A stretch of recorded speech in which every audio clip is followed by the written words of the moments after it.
K 반도체 대전략의 저자 권순용은 이런 말을 했대요. 반도체 전쟁엔 우방이 없다는 사실을 꼭 기억해야 한다. 먼저 배경을 제가 간단하게 말씀드리고 시작할게요.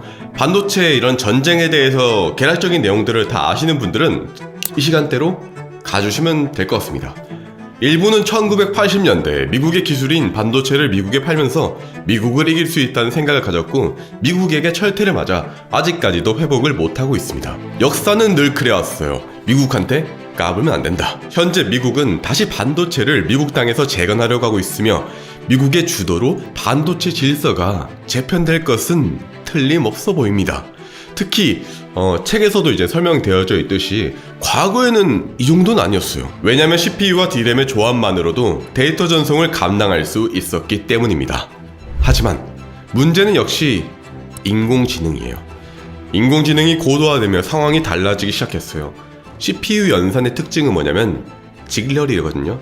비유하자면 박사급 일꾼 한 명이 어려운 문제를 계산해요. 그런데 GPU 연산의 특징은 병렬이에요. 일반적인 학생 수천 명이 쉬운 문제를 계산해요. 그리고 제가 이제 얼마 전에 올렸던 엔비디아의 인터뷰에서도 보여드린 적이 있듯이 엔비디아는 진짜 오랫동안 연구 개발했고 여러가지 이제 행운들도 겹쳐가지고 명실상부 현재 시간 기준으로 반도체 세계 1위로 등극했죠. 그리고 이 엔비디아의 초고성능 GPU에는 HBM이라는 메모리도 필수인데요. 얼마 전에 공개되었던 GTC 2024에서도 엔비디아는 새로운 초고성능 AI 반도체를 공개했는데 그 성능이 기존의 가장 좋은 AI 반도체보다 추론 성능이 약 30배 이상 높을 정도로 엄청난 초격차를 내버렸습니다. 그리고 그 반도체 핵심도 바로 HBM이라는 녀석이에요.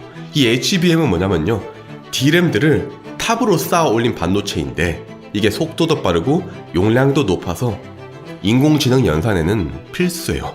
전세계 1위가 SK 하이닉스예요. 삼성전자가 2위로 하이닉스를 뒤쫓고 있고요. 마이크론도 빠른 속도로 뒤쫓고 있죠. 문제는 이 엔비디아의 GPU가 해도 너무 비싸다는 점이에요. H100이 하나에 한 1000만원인가 2000만원인가 하는데 얼마 전에 공개되었던 GPU는 가격은 공개되지 않았지만 연구자들에 따르면 한 5천만원 할 것으로 예상을 하더라고요. 근데 이것도 아무나 살 수는 없어요. 줄 서서 사야 돼요. 이걸 보면서 너무 열받은 샘 알트먼은 자기가 반도체 산업을 재편하겠다며 나설 정도였죠. 앞으로의 인공지능의 개발은 GPU와 HBM이 주도할 것이 자명합니다. 그리고 최근 미국의 달파, 그러니까 고등연구계획국에 이런 PD가 올라왔습니다. 다르파의 새로운 반도체 프로젝트가 새로운 반도체를 개발하고 있다. 이 반도체는 엄청난 잠재력을 가지고 있다. 미국의 달파는 인터넷이라던가 GPS, 드론을 만든 곳으로 위험하지 않으면 건들지 않아요. 말 그대로 미친 미래 기술에만 투자를 하는 곳이에요. 파괴적 혁신의 대명사이며 앞으로 있을 기술적인 충격을 미연에 방지하기 위해서 예상되는 도전에 미리 준비를 하는 것이 다르파의 목적입니다. 즉 앞으로 있을 잠재적인 위협에 대비를 하던가 아니면 전략적인 우위를 차지하기 위해서 실패할 가능성이 높더라도 도전하는 곳이 바로 다르파인데, 여기서 굉장히 이례적으로 반도체 기술 중 하나를 점 찍은 건데요. 이게 대체 무슨 기술인가?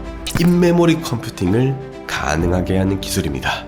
기존의 컴퓨터는 데이터를 저장하는 메모리 반도체, 데이터를 처리하는 시스템 반도체로 나뉘었습니다. 그런데 인공지능은 처리해야 되고 또 저장해야 될 데이터 양이 너무나 많고 또 어려워요. 일반 대중들의 컴퓨터로는 계산이 어려워서 저 멀리 떨어져 있는 클라우드 컴퓨터에 가서 계산을 해서 그 결과값을 우리에게 알려줍니다. 그래서 챗GPT라던가 빙, 제미나이에게 질문을 하면 로딩이 있는 겁니다. 근데 이 데이터의 양이 가면 갈수록 또 엄청 늘어나고 있어요. 그렇기에 메모리가 어느 정도 계산한 다음에 클라우드한테 전달을 딱 해주거나 아니면 클라우드에게 전달해줄 필요가 없다면 어떻게 될까요? 이거는 인공지능의 혁신이 오게 됩니다. 제가 예를 들어서요, 제가 만약에 진짜 패급 신입사원이에요. 그래서 모든 서류랑 데이터를 구분 없이 부장님한테 딱 주면 어떻게 될까요? 부장님 일하는데 시간 오래 걸리고 저는 뒤지게 혼날 거 아니에요. 근데 데이터랑 서류를 종류별로 딱 구분해서 딱 드려요. 그럼 어떻게 될까요? 칭찬도 많이 받고 부장님은 일을 금방 끝낼 수 있을 거예요. 마찬가지입니다. 지금까지의 이제 인공지능은 패급 신입사원이었어요. 하지만 인메모리 컴퓨팅은 S급 신입사원이다. 그러니까 CPU, 메모리, 프로그램으로 구분된 기존의 폰 노이만 구조에서 벗어나서 메모리 자체에 연산 기능을 딱 추가를 해서 데이터 처리 기능을 수행할 수 있어요. CPU랑 메모리 간 데이터 이동이 없어지거나 혹은 적어지다 보니까 처리 속도도 높아지고 에너지 효율도 높아지게 되죠. 이번에 이제 달 파워 협업하고 있는 프린스턴 대학교의 나빈 베르마 교수가 이걸 개발을 하고 있다고 하는데요. 그들이 만든 인차지 AI라는 스타트업은 데이터가 클라우드를 타고 이동하는 과정을 최소화했다고 합니다. 구체적인 구조라든가 기능은 극비라서 알 수는 없지만 현재까지 알려진 바에 따르면 컴퓨터의 기초를 완전히 새롭게 설계를 했다고 해요. 바이든 대통령의 이제 과학기술자문위원회 골드 스미스라는 교수도 이번 연구를 위한 자금 조달을 위해서 또 생태계 구축을 위해서 본인이 직접 팔 뻗고 힘썼다고 해요. 베르마 교수 연구팀은 그 결과로 무려 스타트업인데 1860만 달러의 보조금을 받았어요. 그야말로 미국 정부가 힘써서 막 도와주고 있는 모양새인 거죠. 대체 무슨 칩을 만들고 있는지. 근데 최근 프린스턴 대학교에서 발표한 바에 따르면 GPU는 최고의 도구지만 우리는 AI의 잠재력을 위해서 완전히 새로운 반도체가 필요하다는 결론을 내렸다. 제가 이제 어느 정도 힌트는 조금 얻을 수 있었는데 연구팀의 목적을 보니까 AI를 분산시켜 데이터 센터에서 해방시키고 데이터 센터를 핸드폰이라던가 랩탑 같은 것들에 이식을 시킬 것이다 라고 말을 했거든요. 이걸 보면서 엣지 컴퓨팅이랑 인메모리 컴퓨팅의 시너지를 노리고 있는 것이 아닐까라는 생각은 들어요.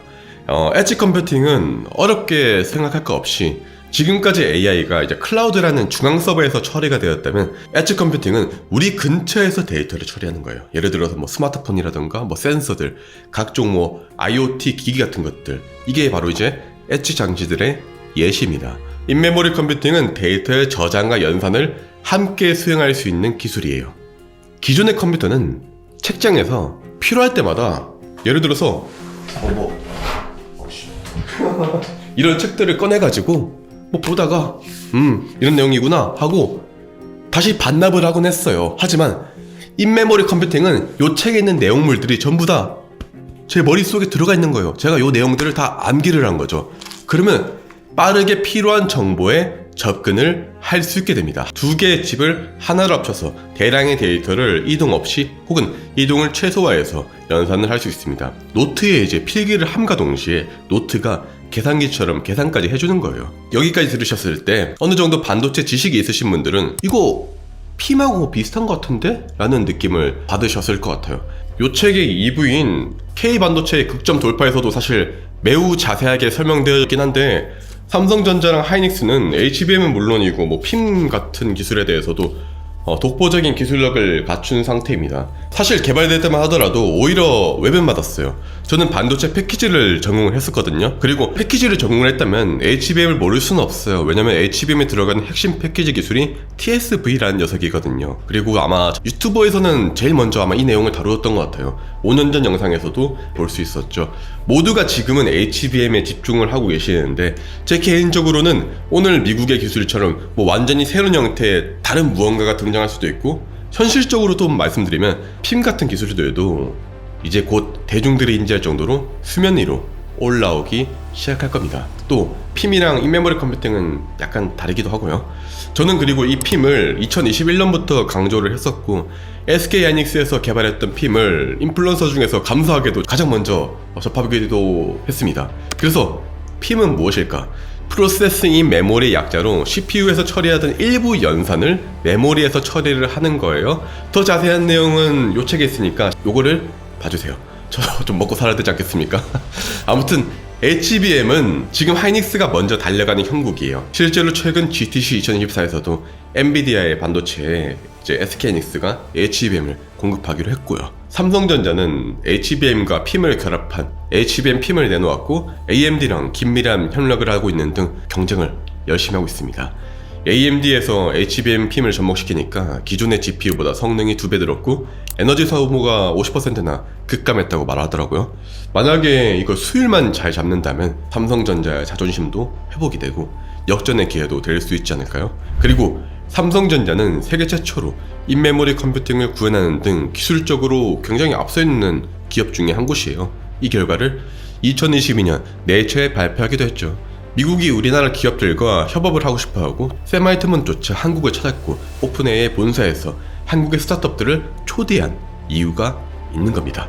누군가는 국뽕이라고 또 욕할 수도 있지만 충분히 근거가 있고 자부심을 가질 만한 것들이라고 저는 생각을 해요. 개인적으로는 한국인으로서 또 테크 유튜버로서 반도체 전공자였던 사람으로서 미국이 새로운 트랜지스터를 개발하고 다시 미국으로 모든 제조업을 복귀시키겠다고 한들 우리나라가 뭐 ACBM부터 PIM이든 인메모리 컴퓨팅이든 다양한 촉격자 기술들을 내놓고 퓨리오사라든가 리벨리움 같은 세계 정상급 스타트업들이 AI 반도체에서도 두각을 드러냄으로써 미국도 얕잡아 볼 수 없는 기술력을 보여주었으면 좋겠습니다.